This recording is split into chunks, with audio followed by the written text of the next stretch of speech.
iMac 2020, new redesign and release date.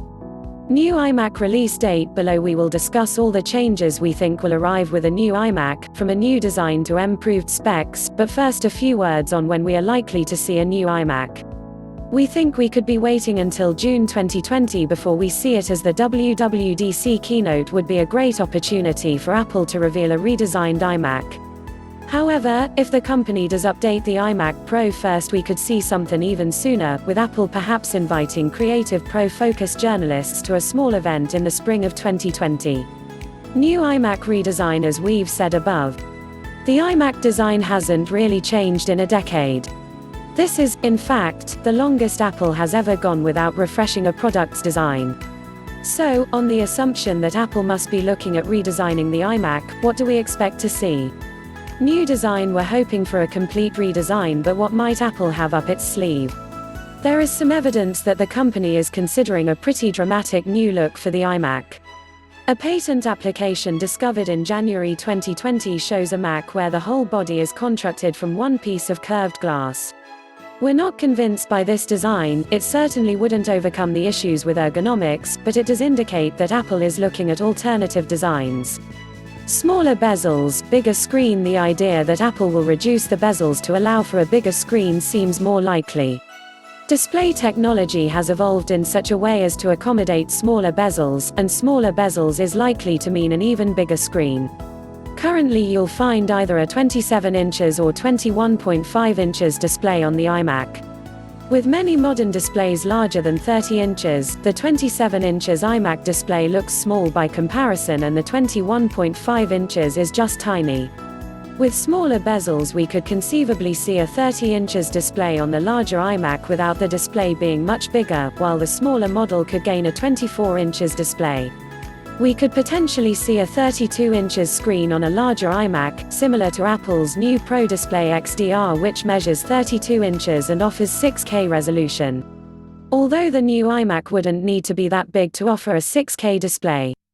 A 30 inches display with smaller bezels could still accommodate the 6016 by 3384 pixels for Retina 6K resolution and a 6K iMac.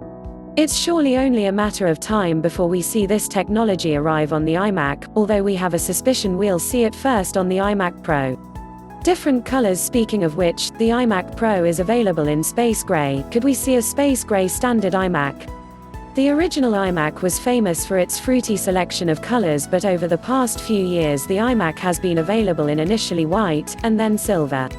In comparison, Mac laptops are available in space gray, like the iMac Pro, silver and gold. It is time for Apple to spice up the iMac color palette. New iMac features. We hope that the design will change, but that's not all. Here's what we hope to see in terms of new features. Better display. One of the biggest design changes could be a bigger display, and a bigger display will mean more pixels. Currently the 27 inches iMac offers 5120 by 2880 pixels for a 5K Retina display, while the 21.5 inches offers 4096 by 2304 pixels for a 4K Retina display. As we said above, a new iMac with a larger screen could bring enough pixels for a 6K display. In addition to more pixels, we could also see HDR. The iMac screen is already able to display 1 billion colors, which is great. It's just that until Apple offers support for 4K HDR content on the iMac display, all the new content that Apple's been working on for its TV Plus streaming service, which will be available on the Mac via the TV app, will be squeezed into the P3 color profile. Surely Apple will want to make sure that this content will look its best on an iMac screen. A quick look at the new Pro Display XDR can give us an insight to some of the other features we could gain with the new iMac screen, although we certainly wouldn't expect to see them all. The Pro Display XDR offers a maximum of 1600 nits of brightness, 1000 nits brightness, sustained, full screen, 500 nits SDR brightness XDR, extreme dynamic range, 1 million to 1 contrast ratio P3 wide color gamut, 10-bit color depth for 1.073 billion colors, a superwide viewing angle at 89 degrees left, 89 degrees right, 89 degrees up, 89 degrees down. Monitor works in both landscape and portrait orientation. Standard screen is engineered for low reflectivity, but the optional nano texture glass surface, which adds $1,000 to the price, etches a matte finish into the glass at the nanometer level to scatter light and avoid glare. Another change we could see is an ultra-wide screen. Ultra-wide displays have become a bit of a thing over the past couple of years, and it might be something that Apple could adopt for the iMac, although it might be something we see for the new Apple display first. We'd love to see an ultra-wide iMac with a 21:9 aspect ratio, compared to the 16:9 aspect ratio currently seen, which is a standard widescreen aspect ratio. We have this guide to the differences between the 21.5 inches and 27 inches iMac here. FaceTime camera, Face ID. When Apple updated the MacBook Air back in 2018, it added a Touch ID pad to the keyboard. The MacBook Pro also has Touch ID. Touch ID is a handy feature for unlocking these laptops. Bringing such a feature to the iMac isn't so simple. Sure, Apple could incorporate a Touch ID pad in the Magic Keyboard, but such a move seems unlikely. More likely, we think, is that Face ID could find its way into the iMac, with Apple incorporating the true depth camera technology that was introduced on the iPhone into the iMac display. In addition, we'd like to see Apple improve the FaceTime camera on the iMac.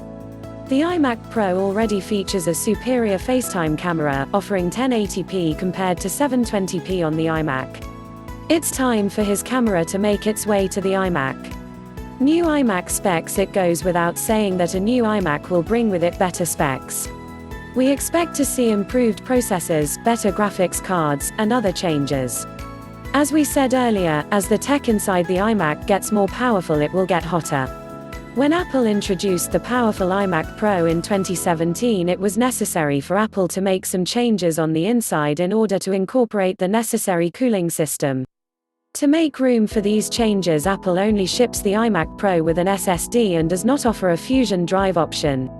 In the future, we expect to see similar changes to the standard iMac, but clearly Apple's not felt it was necessary to do so yet. Storage. Earlier we mentioned that we would like to see the back of one of the components inside the iMac.